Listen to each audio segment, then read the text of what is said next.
Welcome everyone to another Tuesday night. Oh my goodness, I got a lot of stuff for you. Me and my brother was just trying to give me some working motivation, and I don't know if it's gonna work. He said I'm cheating. Let's talk about that before we get into the topics. I just want to discuss that a little bit more. How is that cheating? Can you, just in case anybody else is doing the same thing, how is getting the Herbalife tea, the powders, how's that cheating, brother? Oh, my brother. If you try to get in shape, you trying to work out, bro, you can't take any shortcuts. Like shortcuts, they never work. That's why, bro. That's why that's cheating, because I'll be honestly, that doesn't work, bro. That stuff don't work, man. It don't work. Man. You know what works? Yeah. Putting the work in, bro. Plain and simple, man. Like anything else, bro. No shortcuts. Come on, man. You know how we do this. On. Hey, and some people might be watching this, gonna be real mad at you, man. Hey, bro. Hey, they can come work out too. You know, they work. They work out and use the stuff. You can't do it. You can't do that. Yes, you can, but you're still working out. Now you adding. That's what that's good for. Yep. That's what that's good for. That's not good. That's not good. That's not good when you just sitting up like eating Taco Tuesday, Wednesday, Thursday. Right. Then you want to take that Monday to lose some weight? Nah, that's what I mean. You got to work with it. No. So I guess I didn't explain it correctly. The plan was to take that and work out. So if I start working out, I just stop using the products too. Everything just went downhill. You know what I'm saying? So I got to get back on it. Okay, I can see that. Yeah. I can understand that you're using, you know what I'm saying, something with your workout. Yeah. That's All right. With that being said, Sheriff Cliff Mason, LA, hey, check him out if you want some political dialogue. Check him out. Called the Truth Hour. He do it every Tuesday, about an hour or two before this show. So this brother is working all over the place. But if you want to discuss politics, check him out every Tuesday. Give him the times real quick. Appreciate it. Yeah, every Tuesday, 4:30 to 5:30 Pacific, 7:30 to 8:30 Eastern. 1 hour only, and we keep it quick and keep everything relevant and current. I know some people that's political and like to talk politics. I'm not one of them. I dip and dab here and there, but that's not really my so to speak. So I leave that alone. So we got a couple people that like to dip and dab in that. But with all that being said, let's lock and load. So going with this show, man, we got a lot to discuss. Dame and PG had some words. The 8th seed is up for grabs. WNBA players wearing T-shirts. I mean, they really showing some guts.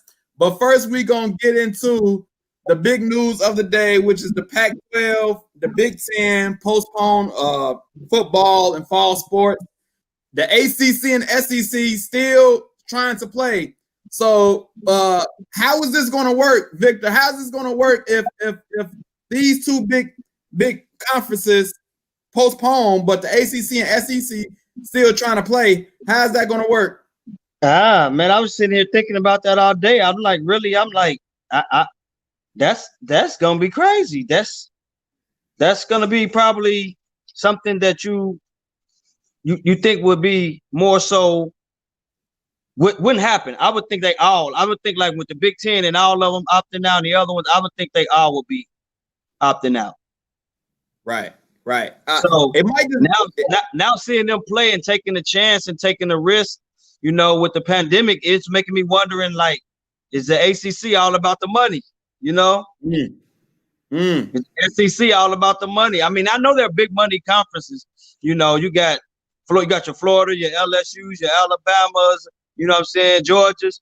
So I understand that. You know, your ACC, you got your Trevor Lawrence down there at Clemson, you know what I'm saying? You got Notre Dame joining the ACC this year to play some games. So I understand why they want to play. but I understand why the other teams opting out too, bro. I don't see how they gonna play. I don't see them pulling it off. I don't see them pulling it off. Phil, what was your thoughts, man, when you seen both of those postponed, but then you still see ACC and SEC still waiting around?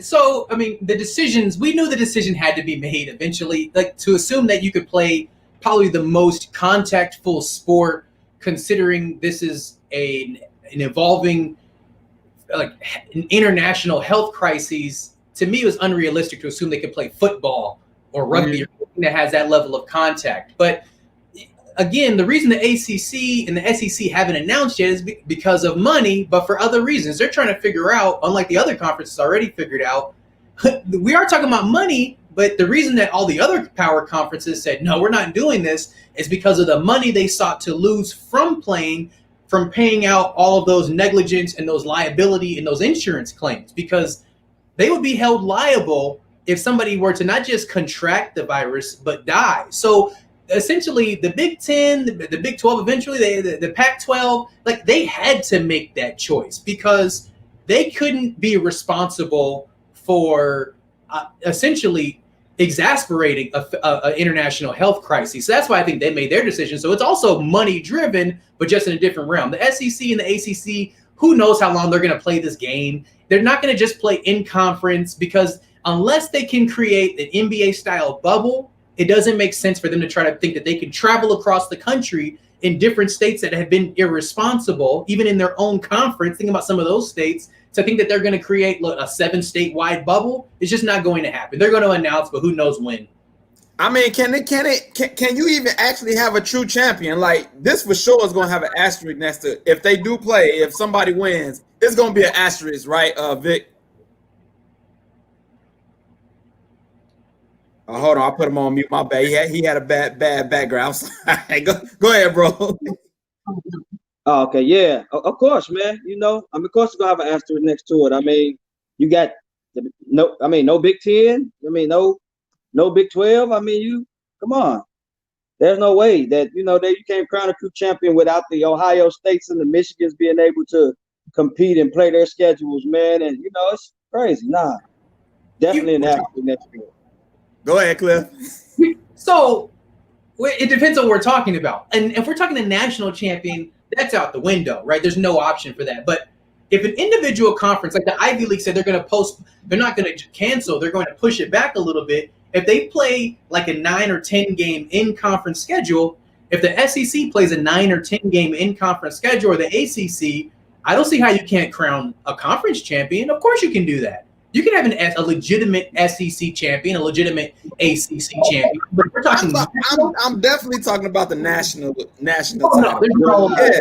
I mean, No, you can't crown anything national. I don't even know if the Associated Press would give us rankings for national if there's no other conferences playing besides those two.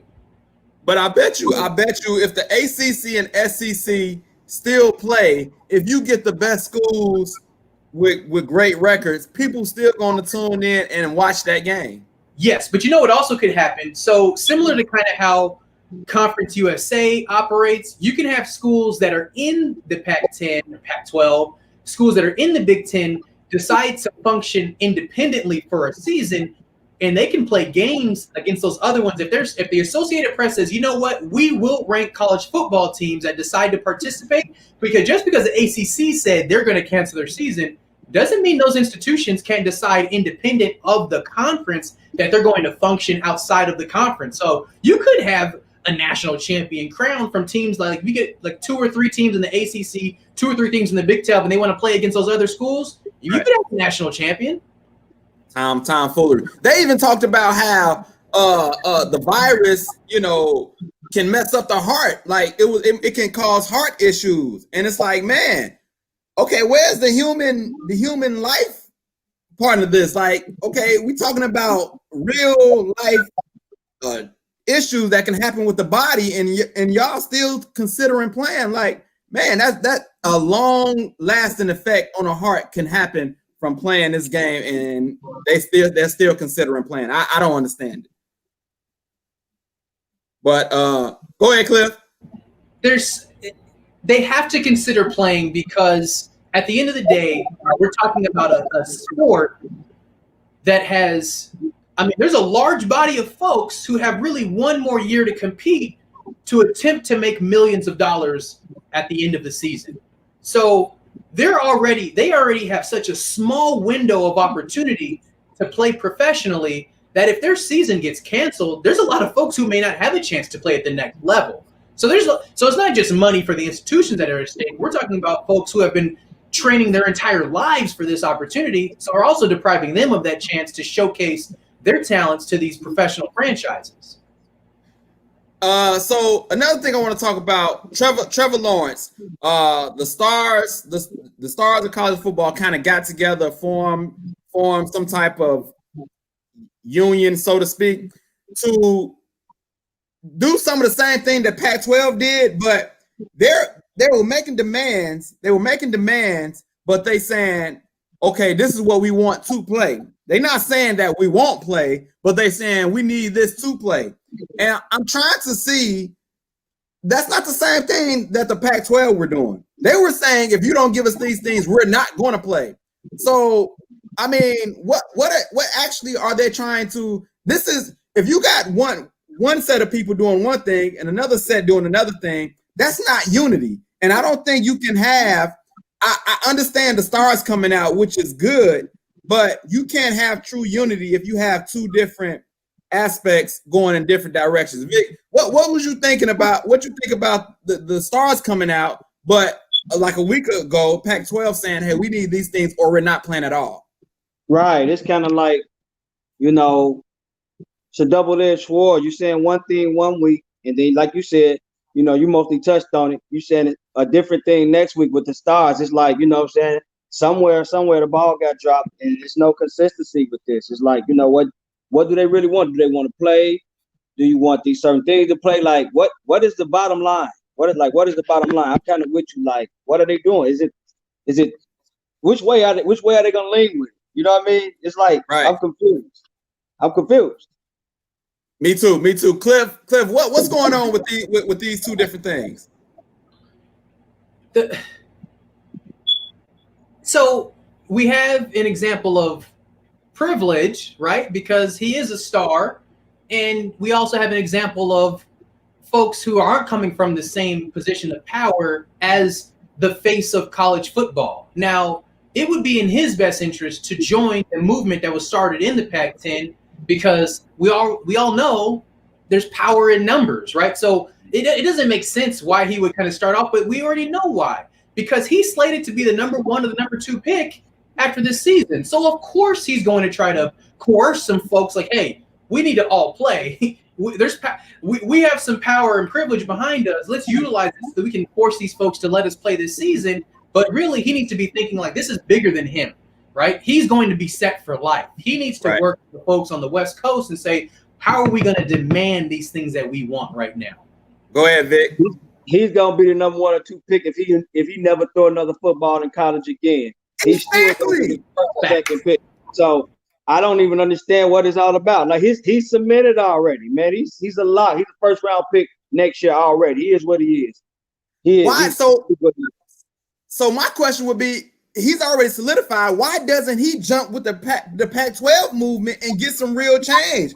If that happens, if he jump on that side, now you're talking about. Now you cooking with Crisco, so to speak. Now you cooking with Crisco. Yeah, with him being face of college football, I can see that. Right. We got a question. I want to address. Trayshawn says, "What do you think will happen to those athletes who committed to a school this year but are unable to play this season? Is this driving the decisions as they think what will happen to those recruits?" Go ahead, Cliff. I think ordinarily schools would have the authority to release folks who didn't want to play, but under the circumstances, and also with what 3 of the 5 major conferences of the Power 5 conferences saying that they're not going to compete, I think those student athletes are safe. So that's like really the only saving grace here is that athletes are participating and competing in conferences that have already acknowledged that it is not safe for them to compete. So I think in terms of what happens to those athletes, I think they're safe this year. the question is, what about next year? What if they push the season out to December? What if they push the season out to January? Well, part of the demands from both parties, I believe, was to have eligibility if they decide not to play. So that needs to be a staple. That needs to happen immediately. But do you want to talk to that question, Vic? Yeah, both of y'all guys really touched on it, but what I did want to add to that, with all of the sports that they suspended in the fall, I hope I'm not jumping ahead. Like, did I hear something about them trying to work out an agreement to play some games in the spring or something? Yes, that is. You're not jumping ahead. That's right on time. That is the story. Okay. Yeah, so they are trying to play in the spring, but I'm just saying, with that question she asked, like that should be automatic as one of the demands from both sides. Yeah, I think that all the scholarships and the people that were there to play and could have played if it wasn't for this pandemic, they should honor it. You know, they there. Just try again next year, man. It's just we have all been saying, just throw the year away, man. Just throw it away. That's it. That's it. Everybody who's watching, share the video, share the live. Your people can tune in and they can comment and we can talk about their comments. Let's see. Treshonda also said I would suggest offering red shirt options too. Definitely. That all of that should be on the table. So we're gonna see what's gonna happen. It's gonna be real interesting. It's gonna be real interesting to see what happened. But I just didn't understand Trevor Lawrence his stance. Like I don't. And then then you got. Go ahead, Cliff. I'll just say I don't want to get too off track, but I also think the NCAA needs to revisit their idea of keeping not forcing student athletes that transfer schools to have to sit a year. You should, just like coaches can jump ship and go school to school, student athletes should be able to retain their eligibility and also compete the following season without having to sit for a year. Remember Steph's little brother, Stephen Curry, when he went to Duke, he had to sit for a year, and it happens like all over. Like players should be able to transfer schools and not have to lose a year or sit for a year. Right.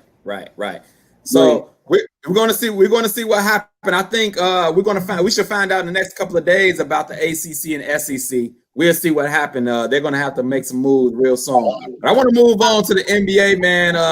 We're going to have a play-in game for the 8th seed in the Western Conference, and I'm hoping and praying that Portland gets it. But wait, eliminated. They're not. So they still have a chance. They still got a chance as long as you are within one game. The 8th and 9th seed will play. So as you can see with the standings, is between Memphis, Portland, Phoenix, and San Antonio. Okay. I don't have the schedule right in front of me to see what who they have left to play, but those are the teams. But Vic, man, who do you want to see? Who's going to get that 8th seed? Bro, I would love to see the way Phoenix is playing right now. I would love to see them in the playoffs, bro. I'm being honest, man. They came out of nowhere. They're in this bubble balling right now. I would love to see a matchup with like Phoenix and Portland to see who get the spot. You know what I'm saying? I would love to see that. I'm shocked. I'm shocked to hear Phoenix. I just like the way they played in the bubble. They came out and they competed, bro. I watched. I said, okay, they won a couple games. And then I watched. I think they undefeated. They've been playing, bro. They've been playing, man. I got to give them some props. Do you truly believe in Phoenix, though? Do you truly believe that they can actually make it interesting against the Lakers? Come on, let's be honest. Yes, I do, bro, because the Lakers defense, I'm not saying they're going to win, but, bro, the games are going to be like 115 to 110 or 100. They not going. I mean, they can keep them close. No, they can't beat the Lakers. Of course not. No. Hold on. Okay. One more question. If since you want Phoenix to get in, how many games will that series go if they get in? How many games are they scheduled? Like, what are they doing with this? I'm saying a regular playoff series if they play a series against the Lakers. They probably like 5 games, man. Cliff, who you want to see get that 8th seed? No. So Portland. I mean, if you remember back a few weeks ago, we talked about this. Like, I think Portland actually is going to be in the Western Conference Finals. Yeah, you said you did. So I had no idea. I thought when they were doing that nonsense the other day that meant they were completely eliminated. I didn't realize they still had a shot. That's why it was also dumb for them to do that, because if they end up having to face this cat, we've seen what he can do in the playoffs. Well, it was Memphis that jagged it. You know, they the ones that blew it. You know, they end up losing some more games, and they just let them hang around. So yeah, that's how that happened. So Phoenix is intriguing to me, and we're going to get to a player on Phoenix later. But I'll just say the best case scenario for Phoenix is they continue to win, but they don't make the playoffs, and I'll explain why in a different segment. So if Portland make it, do you all now? I believe.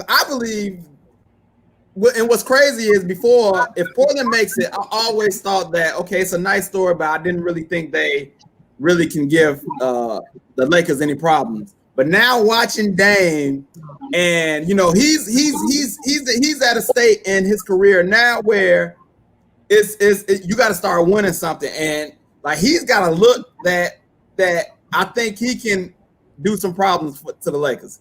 So I don't think, and this is to his point earlier, I don't think that we're going to worry about 115 to 113 games because in the playoffs, remember, the game slows down. Even though they're playing in this kind of gym atmosphere, like non-traditional, like practice facility almost, the game slows down dramatically. So we're not going to see games in the hundreds. A few games in the hundreds when there's like mismatches, but we're talking like the Lakers, their defense can put the clamps on.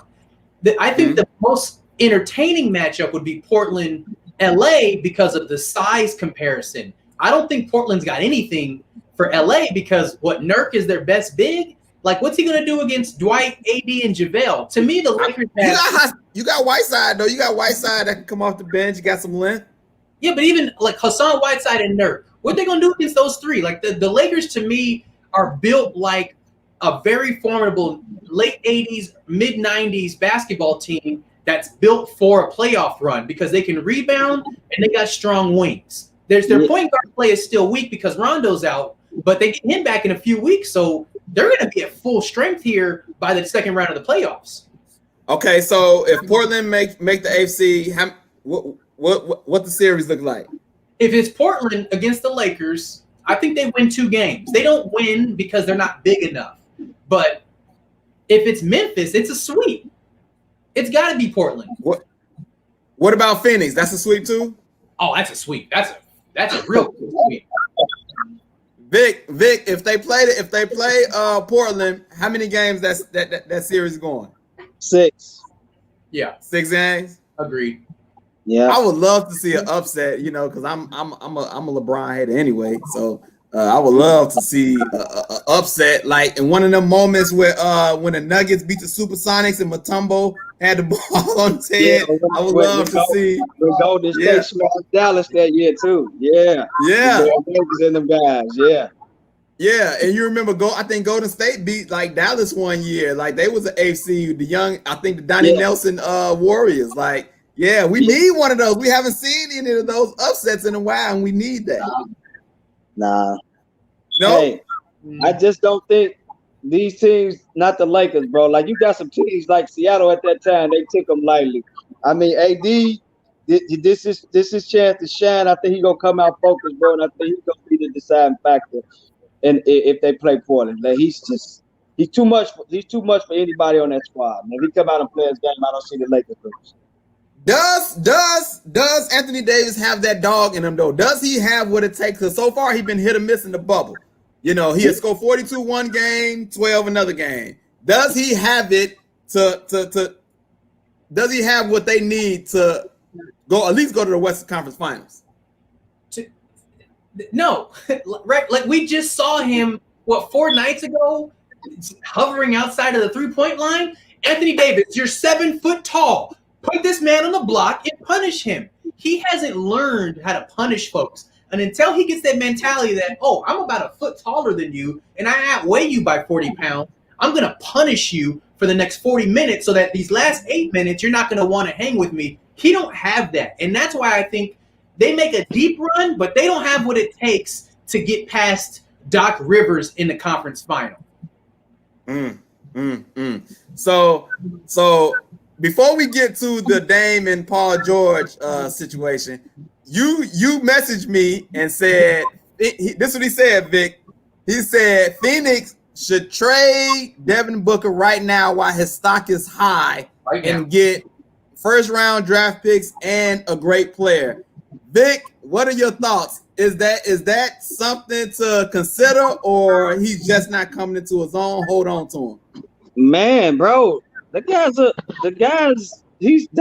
franchise player, in my opinion. He can develop into a franchise player. Like, I'm tired of teams giving up on guys so young, man. And keep steadily rebuilding. They just started rebuilding when they got him a few years ago. They just got Aiden last year. Let your guys play and see what you got. No, I don't want to see them traded. I'm not a Phoenix fan, obviously, but I want to see some of these guys stay with these teams, man, and build and quit running away and, doing all this whole changing teams up like that. I want to see somebody stick with the franchise, build it up, and win something for a change, man. Quit all this running other teams. I don't want to see that, man. I don't. Nah. Get down out. I like that. Get down out there in the Valley, Book. Get down out there and probably build Phoenix back up to the Chuck Barkley days, man. Okay. You said something I'm gonna touch on in a second too. Cliff, I'm gonna give a chance for you to defend your comment. So you can't say big about the Charles Barkley days, because remember, they had Dan Marley, they had Kevin Johnson, Barkley, and they had some other shoot. They were built to win a championship. If you look at Phoenix right now, you can't win a championship with that roster. And as good as I think Devin Booker is and will be, because I don't even think we know what his ceiling is yet, that guy's not going to win a championship with what's currently around him. If I'm Phoenix, because he's only got 2 years left. If I'm Phoenix, if I let this guy walk, that'd be a travesty, because he's got the kind of value right now. He's playing lights out. I initially said this guy could be worth 3 to 4 firsts and a veteran. The way he's playing right now, you could probably garner 4 to 5 first-round picks. So you could really build up something special and bring in 2 veteran players. To me, they're never going to get this kind of value in return. And if you're not built to win, and this is why I thought OKC sat on Russell Westbrook so too long. As soon as KD got out of Dodge, they should have put Russell Westbrook on the block and got everything that he was worth. They could have got 3, 4, 5 first-round picks for Russell Westbrook and been competitive in the West. But they let the guy hang around. They brought in PG, who, again, those two weren't going to win a championship. I'm sorry. When players have value and your team is not built to win a championship, you have to move pieces. As tough as it is for the fan base, as tough as it is in the locker room, you have to make that business decision so that you're viable in the future. You can't just sit and let your heart let you make these bad decisions. Hold on. So you just all or nothing. Vic says you need to build. You basically all or nothing. You ain't building either you're rebuilding or you a championship squad. You can't build. So basically the 5 through 8 seed in both conferences, you want to trade away the players every trade there, my dude. I mean, come on. Listen to what you said, bro. The 8 seed sometimes know they're not winning no championship, bro. You can't just start trading away the young core. Remember when Milwaukee was the 8 seed? They weren't built to win no championships. They trade away Giannis? No, they shouldn't. What they did, they build around them, bro. You don't just start giving away guys like Booker for nothing. Oh, no, man. You don't know what those 4 first-round draft picks going to be. You know what Book is, bro. It's like a no-brainer. You know what Book is. You know what he is, bro. Go ahead and respond, Cliff. Well, one, like, if we look 5 years ago, like, nobody assumed Giannis was going to be what he is right now. The difference is we know what Booker is. Giannis couldn't have garnered 4 to 5 first. Devin Booker can bring you a whole new franchise. Listen. Devin Booker is still ascending. He's still going. He's still building. So much value. I mean, if you don't know how great he can be. They put all to the team that drafted him and put all the resources behind him that's paying him already. Build the franchise up. 2 teams. Build the franchise up. See what you got with him. You just had DeAndre Ayton last year. You got another probably top 13 pick coming up this year. See what you got. See if you can attract some guys to come play with him. There's always a way. 2 years ago, the Lakers weren't built to win the championship. Yes, they were. 2 years ago, no, they weren't. LeBron was still in Brandon 2 years ago, they were not built to win a championship. No, 2 years. Cliff, you talking about some young bucks. They were not ready. They were not ready. But give me your two teams. Give me your teams that you want to see possibly Devin Booker going to. If I'm the Portland Trailblazers, clearly I cannot win a championship with CJ McCollum as my shooting guard, right? Package him with Nurk and your next 4 firsts, send him off to Phoenix. Both teams benefit from that because the Trailblazers would have an unstoppable backcourt, and Phoenix gets to be viable going forward, and they get to continue to build. If I'm Phoenix, I don't want that. I don't want CJ McCollum and Nurkic. Like, no, I don't want that for Devin Booker. You looking at it from there? And no, 4 firsts. Come on, man. You don't know what them first round picks going to be. You know what you got already with Booker. Better than losing Booker in 2 seasons. Is Phoenix going to win a championship in 2 years? That's the question the GM has to ask. Are they built to win in 2 years? If not, they got to get rid of him because they're going to lose him. He ain't going to stay there. Why would he stay in a school team he can't win? Listen to what Draymond said the other day and got fined $50,000 for saying get him out of there. Draymond's right. He's going to either go to Golden State or he's going to go to Philly. He's going to go somewhere he can win. Well, when that happens, he have his chance, but I'm not just going to just trade him. As a matter of fact, I'm going to wait till the last possible second before I get rid of him because I like DeAndre Ayton. And you add a couple of more pieces, a veteran piece here, a veteran piece there, they will be ready. I was hearing all these same things about Carmelo Anthony. He was out of the Knicks when he had the chance to jump. Back in the day, he was out of the Knicks, but he turned down the Bulls and quite a few other teams for that bag.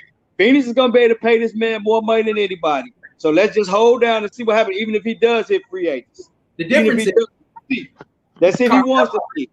Carmelo's about that money. Devin Booker emulates Kobe. That's his hero. He wants to win. He even said it yesterday. I want to be known as a winner. I don't think he's going to chase money. He's going to be chasing an opportunity to win. But I'm pretty sure he ain't going to turn it down though either. So look, we got another story to get to, man. Because a couple days ago, so just like you said, I think they was waving bye-bye. They was waving bye-bye to Dame. Dame missed some clutch free throws, and they lost the game. And some Clipper players was Dame time. They was mocking them. They was doing all types of stuff, and it went to social media, and it went to Instagram, and it was some words being said. Dame basically said, "Hey, Paul, I put you out." Everybody remember the wave when he was on the floor and he waved at him. He put Paul George out, and then he said a couple of years ago he put Pat Bev out. He said they basically know what I'm about. That's why they said that. They know what I'm capable of. They know what I'm supposed to do. So with that being said, and then PG responded, with his own words, but then it got personal. And I don't know if you all know this, but it came out. They started talking about Paul George's wife. Apparently, she used to be a stripper, and they said, "Hey, you married a stripper and you wifed her, and you knocked her up and you wifed her." So it got kind of personal. But through the Instagram back and forth, whose side are you on the most, Cliff? Yeah, I'm clearly on Dame's side because one thing, and this is what you and I were messaging, I think all of us in here were athletes, and if you have good coaches, one of the first lessons they teach you, like one of the first practices they talk about respect. You respect the game, you respect your opponents. And to me, forget a lack of professionalism. To me, they took it to a place that it shouldn't have been, and they disrespected the game and their opponent when they had that response on the court when he missed those free throws. And especially, it's odd, like we learned in the 90s, you don't disrespect stars. It'd be one thing if they did this to like Josh Hart or somebody. How you gonna disrespect the probably arguably the best point guard in the game? Right. That's what was wild to me. So that's why I thought it was completely wild. And then he was asked a question. It is not, we gotta remember, he didn't instigate this. Damian Lillard was answering a question in the post game with the mask on. And he said, you know what, I just take it as a sign of respect, which he's right. I mean, when Pat Bev was in Houston, Dame hit that game winner into the series, right? It was Portland's first time advancing. And then just last year, at the end of the clock, PG gave him too much space, and we know what Dame could do. he hit that shot in his face, and he's right. He did send those dudes packing like the last 2 seasons. But beyond that, like, to me, I didn't like the look for the Clippers, like, for a few reasons that I told you, but I can get to that later. So like Vic said earlier, so the response to Dame responded back to Paul George, and he said, y'all need to stop running to different teams, ducking the grind. You spoke on that earlier, Vic. Go ahead, comment, man, about what you think about these comments back and forth. Man, I mean, honestly, what the Clippers did to him, as far as on the court or whatever, I've seen that happen. I mean, guys talk trash. I mean, it is what it is. I remember in the NBA Finals, Scottie Pippen walked up to the mailman and said something to him at the free throw line. He jagged the free throw, told the mailman don't deliver on Sunday. You know what I'm saying? So I've seen guys talk trash and do different things like that.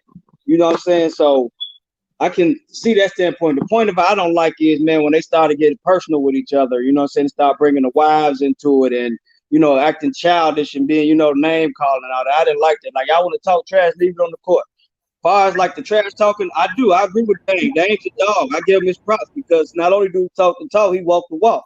You understand what I'm saying? So it's just simple as that. I'm right with. And another thing I didn't like, because I follow PG. They were, you know, once you did that and all that stuff, bro, don't go to your page and try to use the injury card though too, because he tried to bring up his injuries. Like, yeah, man, you know, you're gonna come at me after I've been rehabbing and had to come back from all these injuries. Nah, bro, you wanted to smoke, just keep the smoke. Don't look for no sympathy from nobody right now. You know what I'm saying? So that's another reason why I'm riding with Dame on this. You know what I'm saying? Now, like I told you, just the part about them start talking about people wives and doing all that on the social media, that's a little too much, man. That's like childish, man. You know, be adult about it.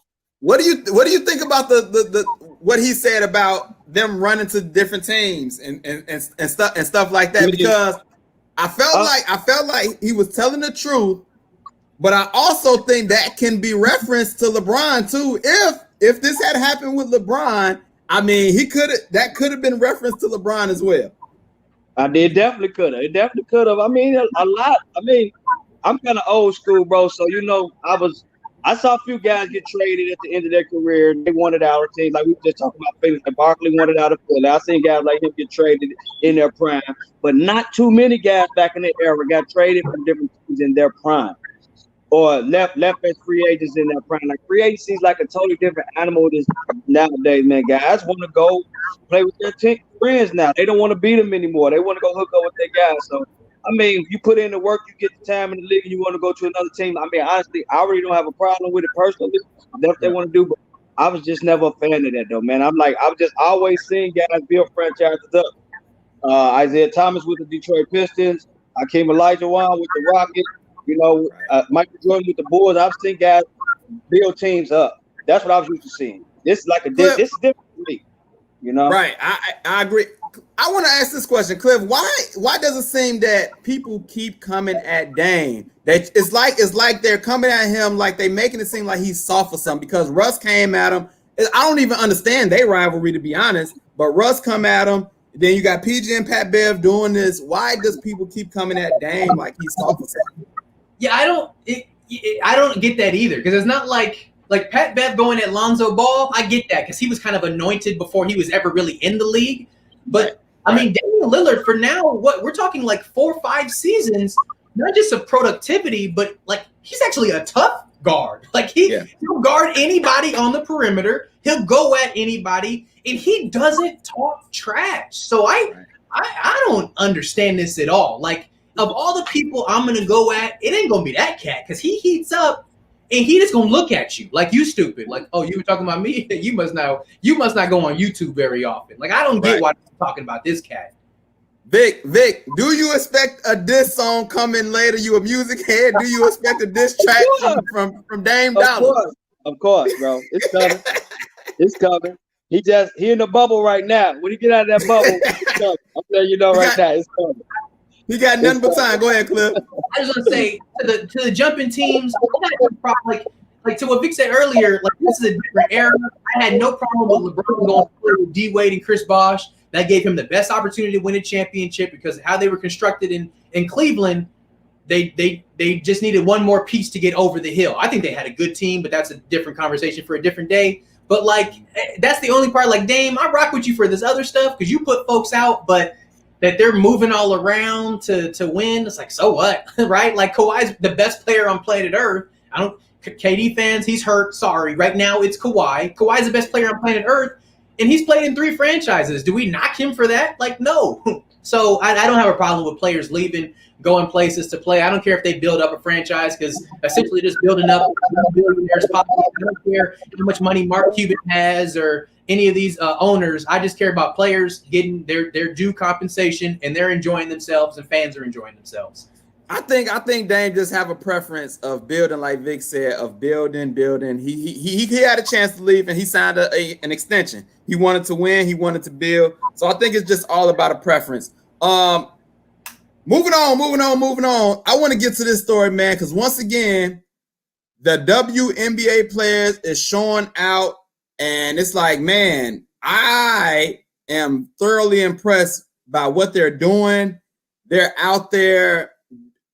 Really, when you say protesting, they're doing a protest, but they're protesting hard. And so this time, they wore T-shirts to a game that's saying to vote for a representative that's going against the Atlanta Dreams owner. And I think that's the real way to get some real change, is get people elected. And so they went about it by wearing T-shirts. I thought that was so gangster, and I thought it was smart at the same time. Why is it? It seems like the WNBA players are just a little step ahead of the NBA in the sense of the action, instead of just talking, but the action behind it. You know, we see NBA players wear shirts, but it haven't been nothing like this where vote for a representative that can possibly make some real change. I'm gonna go to you, Cliff, because you're into politics. You probably know these people, that the shirts that they're wearing. Yeah. What do you think? So they're co-owned by Republican Kelly Loeffler, and she came out publicly and said, "I don't support the Black Lives Matter movement," when that was the biggest push in this season leading up to the restart. And it's like, essentially, she's going to make these public pronouncements that are antithetical to the ideals and views of almost every person involved in the WNBA. So what's their response? Oh, we're going to wear these Vote Warnock shirts, which is a nod to Raphael Warnock, who's a Democratic challenger to Loeffler in Georgia. And it's like, you know what? That's the boldest. Like, that'd be like me going to my school and saying, replace my head with this new challenger trying to replace my principal, right? Like, I was like, yo, if this don't show you that we need women in positions of power, they got more guts, they get more done, they're typically deeper thinkers. Like, we need women in power because of exactly like what the WNBA has demonstrated for us the past 2-3 seasons. They've been leading the charge in every major issue, and they continue to do it. And I've never seen, like you said, I've never seen anything so bold and courageous as to players owned by a team to wear shirts advocating for people to vote against their owner. I was like, what is happening? I love this country sometimes. Vic, I said sometimes. Vic, let me ask you this, though, and I asked this question before. Is it easier to do something like that because they don't make as much money as the men, so they don't have as much to lose as the men? Is it easier to do that, or do they really just have the guts to do what needs to be done? They got the guts, bro. Period. They got the guts just to do what be done. I mean, bro, they powerful, bro. I mean, women have been, like Cliff already touched on it, women have been denied and been told that they don't fit into so many places, bro, that they learned how to think outside of the box, like you said, and they are so much smarter than us. You know what I'm saying? I'm being honest. They're so much smarter than that because of that. They're so much smarter than us because of that, because they've been forced to do things totally different, to fight and claw for every single crumb that they are thrown. They are forced to fight tooth and nail for it. So yeah, bro, they just gangster to me. I love it. I love it, man. I love it. And I actually think it's harder for them because they make less. I don't say that isn't easier. I think that actually makes it tougher because they got more to lose. They're already less, and man, that makes it actually tougher to me. So that's what makes it even a more courageous step that they took. I do think I agree a lot with Vic. I do think they're a lot smarter. I bet you they probably know the reason why the men probably didn't do something like this, they probably don't even know the candidates or who they supposed to vote for. I think the women actually know what's going on, what these candidates stand for, and that way they was able to make a calculated move. Yeah. I mean, Cliff, do the NBA players know who's running and what they stand for? You know, so they either play ignorant or they genuinely are ignorant. But whenever NBA players, it seems, are asked about like specific, like I'm not talking about reporters are asked them like general questions that anyone off the street could answer, but whenever they're asked, like you get a talented reporter that finds a way to ask a specific question, they're never able to truly like articulate like, and demonstrate like an understanding of what's happening, which is pretty sad because they're impacted by these decisions also. So I'd say no, they don't know as much. I really don't think they don't know as much, and I think that includes LeBron. I think he's down for making a movement, but I don't really think he knows candidates and what they stand for, who to vote for. I think the only one he might know is the presidential candidates. But other than that, I don't think he knows local representatives and things of that nature. But once again, the WNBA players are out in front of the movement, and I love it. Real quick, Cliff, man, we had some big news with I think Kamala Harris being Joe Biden's running mate. Real quick, I gotta hold on, sneeze coming. Just tell the people about Kamala Harris if you can, man. I might have to sneeze. Yeah, so I was excited. Trishanda and I talked about it today on Truth Hour. Like to have, to me, Joe Biden had three viable options. It was Kamala Harris, Stacey Abrams, and Susan Rice, and he made the best pick. And so Kamala Harris was the first Black female district attorney in San Francisco. She then was the attorney general, so the top cop of the largest state in our country, and now is the current sitting U.S. senator for the state of California. She's been a brilliant prosecutor. She's been a great legislator on the Senate. And I think for folks who want environmental protections, people who want immigration reform, you want police reform, criminal justice reform, like there's something for everyone. If you're looking for common sense gun regulations, no matter what it is that you're looking for out of a ticket, this is your ticket. If you're a moderate, if you're progressive, they cover all their bases. She's more youthful. So I think Joe Biden made a brilliant pick, and I'm excited to see those two on the campaign trail. I don't know if you. I'm not gonna lie. I don't know a whole lot about Kamala Harris. Vic, do you know anything about her? Are you excited? What do you think?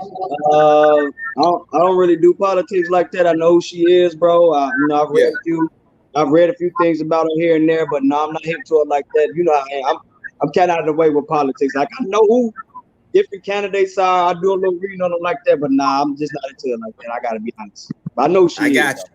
Well, hopefully everyone listened to Cliff. He gave you a few things to look forward to.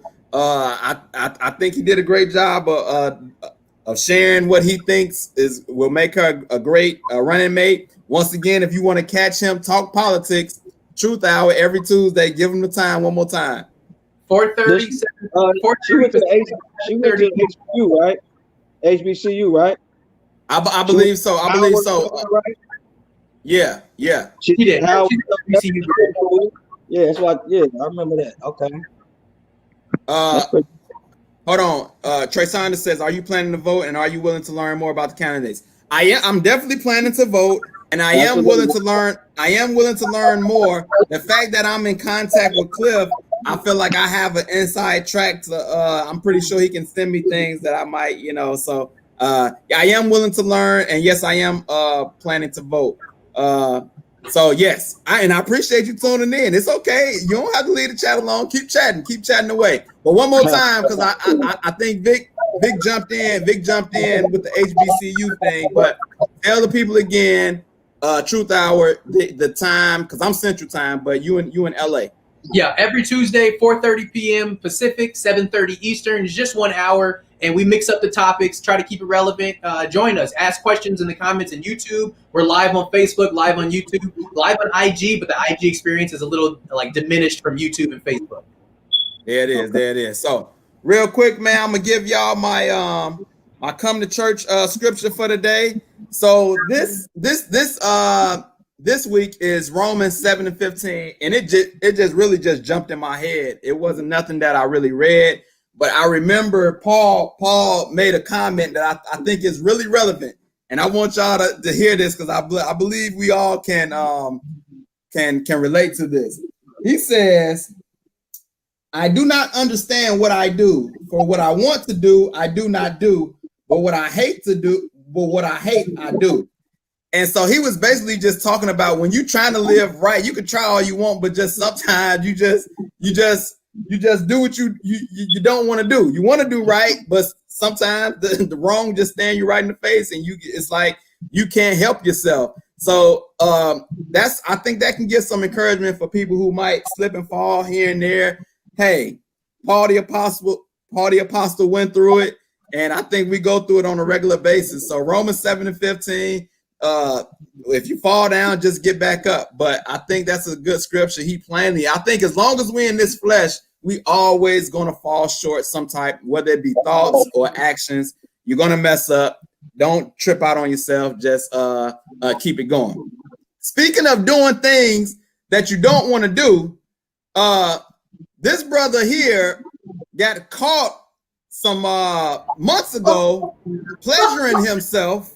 Oh, man. And TMZ caught him, and they had video and everything. And now he got caught pleasuring himself. And then when he went to play a game, you know how they got walk-up music. The organist for the Braves played "Beat It," and I definitely believe he was trying to he was trying to poke fun at the catcher. And my question is, how do you come back from that? If you get caught like that, how can you come back? I mean, hey, I don't know. Personally, I don't know, man. But hey, bro, he's a professional athlete. It is what it is, man. He's a professional athlete. He got to come back to get his check. I guess his job brings him back. You know what I'm saying? I don't know, man. He'll never live it down. Though. He'll never live that down. Never. He'll need some thick skin. But beyond that, everyone listening, and I hope my students, anyone listening, when you're in police custody, you're being recorded. Why did he disclose all of that to the police? That's the only reason we have the video, because this clown kept talking. When you're under arrest, the first thing they say, you have the right to remain silent. Why? So you don't incriminate yourself. This clown's in the back of the car telling them all that, I knew I shouldn't have done that. I'm sorry. It was wrong. But the case closed, because now they can play that at your trial. Now, you don't say nothing, but I want to hear. What's he doing? Hey, I wonder how. I think they're going to be, his teammates will probably be making jokes about him all year. Like, how many jokes do you think are getting told on a day-to-day basis? I believe he has to be silent every day. Like, he can't even say anything. He can't crack any jokes on anybody because they got ammo for days. Yeah. But hey, did you beat the tag? Oh, not the beat. The tag, right? Like there's always going to be a pun. Like, that dude was a jerk. Not a jerk off, but he was a jerk, right? It just goes on. Man, bro, you just can't do that like that, bro. Yeah, man. Listen. Last thing, man. More Major League Baseball games got postponed. The Pirates and Cardinals. Monday, their series is postponed. At what point, man? At what point is it just it's shenanigans at this point, man? Like like the Marlins only played a few games and the Cardinals only played a few games. Like, and you're gonna have how many doubleheaders can you play at the end of the day? I mean, like Vic, what's going to be the final straw that's going to break the back? Oh man, it's baseball, bro. With it being confined to basically not the Cardinals, because the Marlins had a scare early, but they've been back playing for a minute.